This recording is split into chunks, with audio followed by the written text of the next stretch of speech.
Excellencies, ladies and gentlemen, it is an honor to address the 4th International Conference on Financing for Development. I thank the government and people of Spain for hosting us in Seville. Despite the challenges the world faces, we meet today at a determining point in our history. Both the United Nations, now in its 80th year, and for the 2030 Agenda for Sustainable Development, which is central to achieving the United Nations' most foundational aims. We are at a unique moment to take the actions necessary to realize our aspirations.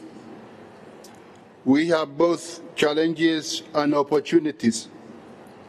First and foremost, we need to renew our trust in multilateralism with the United Nations as its center.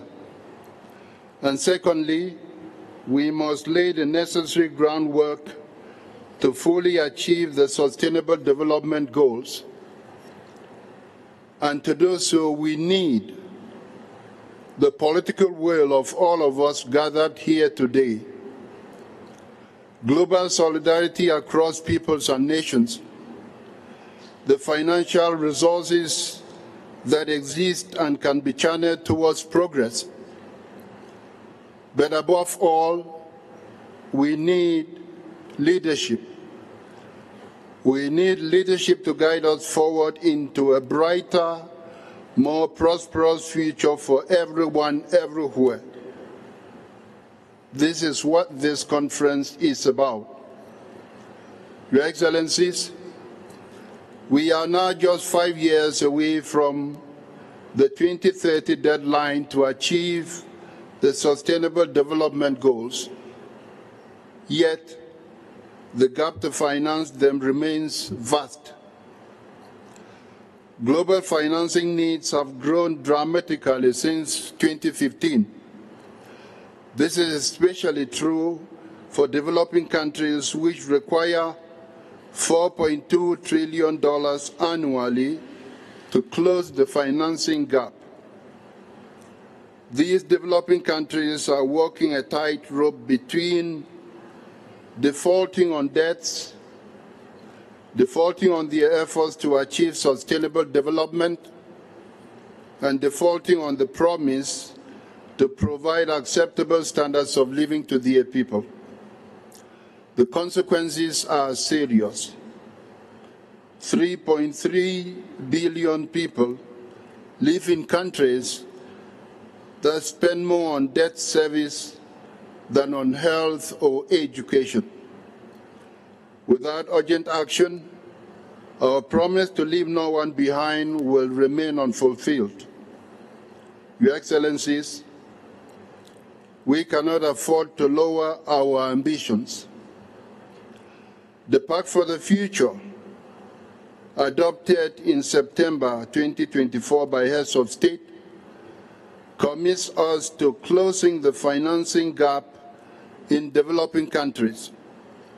In tandem, the Compromiso de Sevilja and the Sevilja Platform for Action set a framework for renewed global partnership for the decade to come.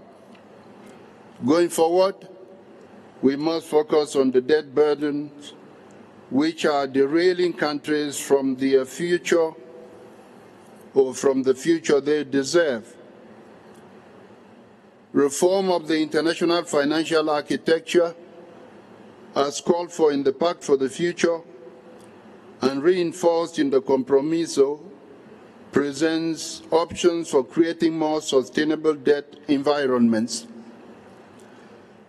The creation of a 25th chair at the International Monetary Fund dedicated to sub-Saharan Africa is a very welcome step. But more must be done. We must strengthen the voice and representation of developing countries, not as beneficiaries, but as equal partners in shaping their destinies and in shaping our future. We must enhance fiscal space and lower the cost of capital. Expensive capital makes it very difficult for developing countries. And we must strengthen cooperation on international tax matters.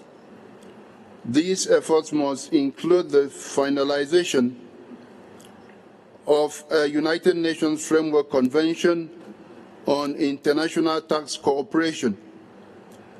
An important aspect of this convention is to tackle illicit financial flows which deprive developing countries of about $88 billion annually.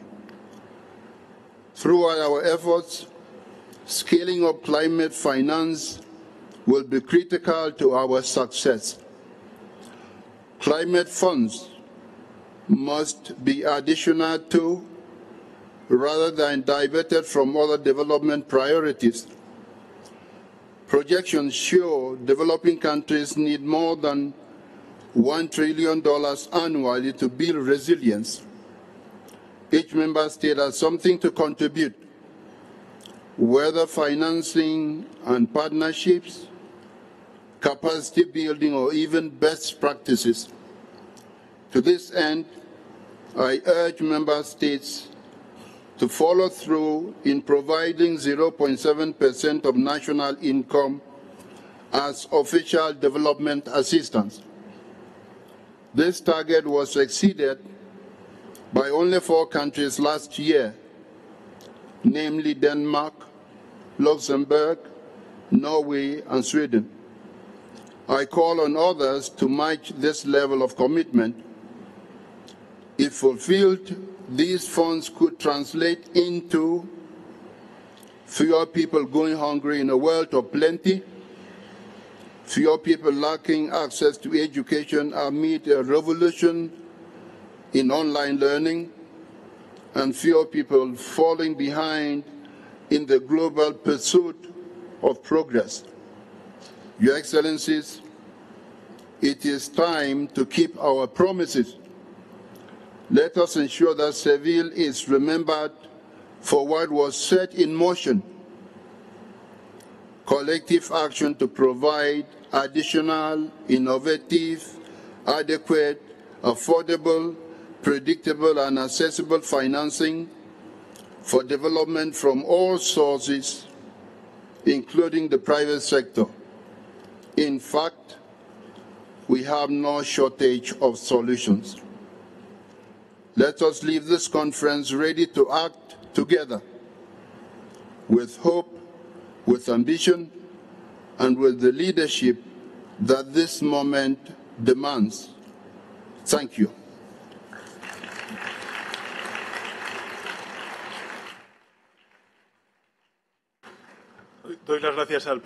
I thank the President of the General Assembly for his statement. I now invite His Excellency Mr. Bob Bray, President of the Economic and Social Council, to address the conference.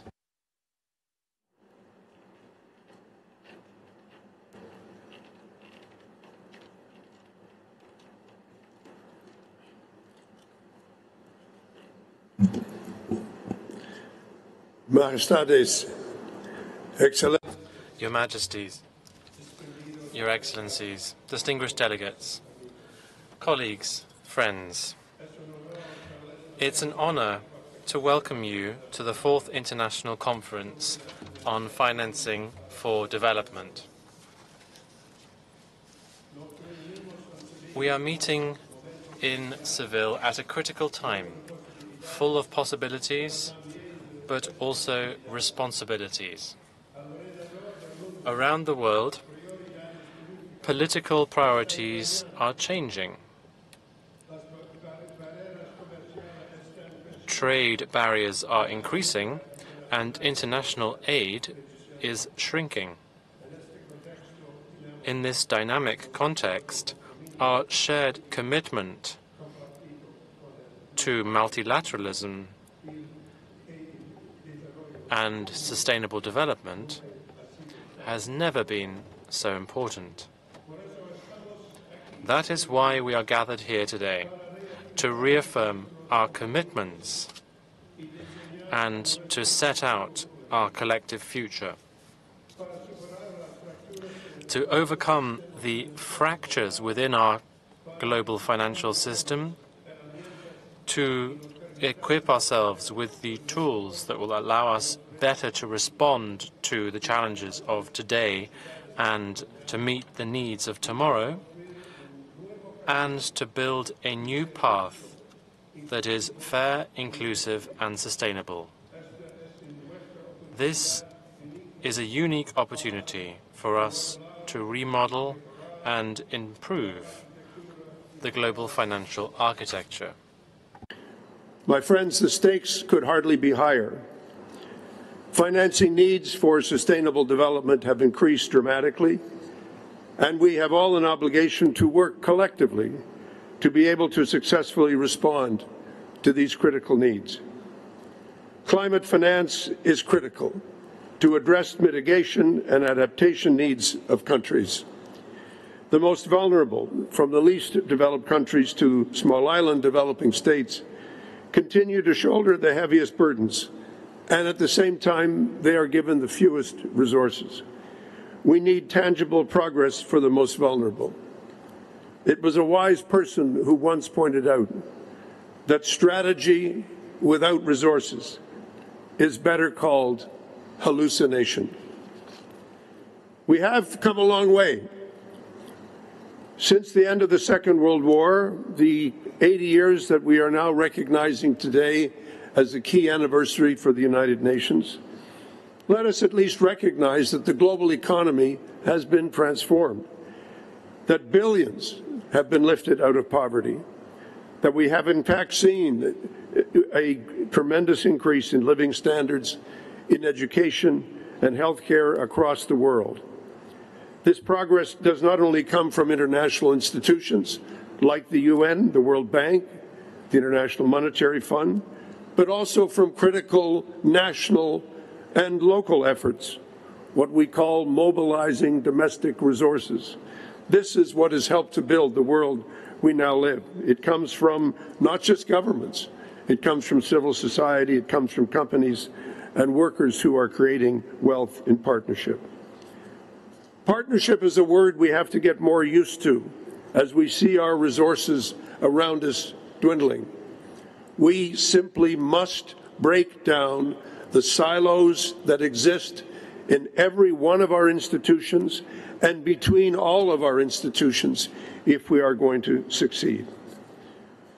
But there is still an opportunity for us to reimagine how we can reinvest in the pillars of sustainable development: planet, peace, prosperity, and yes, once again, a word we must use often, partnership. Let me suggest this opportunity requires bold and sustained action in 4 key areas, and many of my colleagues from the podium have mentioned these as well. I just want to emphasize them. The first is that we have to close the financing gap for the Sustainable Development Goals. That is going to require greater resources from each and every one of us. Second, we have to continue to improve the global financial architecture to make it more representative, to make it more responsive, and to make it more resilient. All of the elements that this requires have been set out by the Secretary General and the President. Third, we must build trust. Trust starts with each one of us having faith in ourselves. Trust means complete honesty and transparency and predictability in our relationships. Trust means renewing our commitment to multilateralism. I can't overemphasize how trust is the central key component to the world in which we live. Its presence makes everything happen. Its absence creates chaos. Fourth, we have to continue to fight our common enemies and at least have the recognition that they are our common enemies. Unilateral actions that destroy trust and create chaos, illicit financial flows and corruption that corrode the global economy and deprive it not of billions of dollars, but of trillions of dollars. We now have a multi-trillion-dollar challenge for the global economy that we must deal with. As the President of the Economic and Social Council, I'm very proud of our work over this past year, but I will not dwell on it. Most of all, I want to congratulate member states for bringing forward the ambition of the Sevilla outcome document, which we will be officially recognizing today, deepening our engagement with international financial institutions and strengthening the follow-up through enhanced monitoring, global dialogue, and regional and country-led action. And in particular, I'd like to give a shout-out, as the President did as well, and it was very beautifully done, to my colleagues who were the co-facilitators of this process. We are here because